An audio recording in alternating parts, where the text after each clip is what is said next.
புதுசாக இது ஜூஸ் குடிச்சு பார்த்துட்டு எப்படி இருக்குன்னு சொல்லுங்கள்.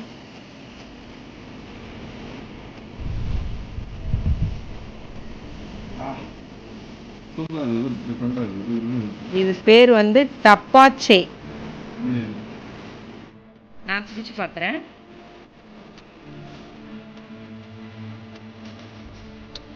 செம்ம டேஸ்ட்டாக இருக்கு. வாங்க நான் எப்படி செஞ்சேன்ட்டு காட்டுறேன். இது வந்து நம்ம பைனாப்பிளில் தான் செய்யணும் இந்த ட்ரிங்க்கு. அன்னாச்சி பழம்னு சொல்லுவாங்க. நம்ம அந்த மேலே இருக்கிறத தனியாக எடுத்துட்டு இந்த பைனாப்பிள் ட்ரிங்க்கு வந்து பைனாப்பிள் தோல் ஃபுல்லாத்தையும் போடணும். எதையும் வேஸ்ட் பண்ணக்கூடாது.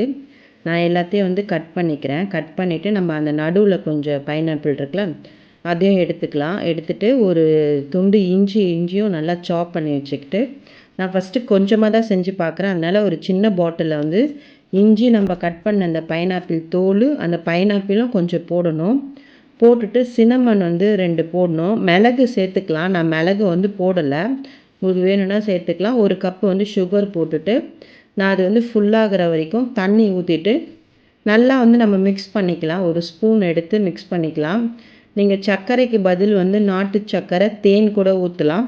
ஆனால் அந்த சர்க்கரை போட்டால் தான் அந்த ஒரிஜினல் ஃப்ளேவர் கிடைக்கும். போட்டுட்டு ஒரு ஒயிட் கிளாத்து போட்டு மேலே வந்து நம்ம மூடி வச்சிடலாம். 3 days later.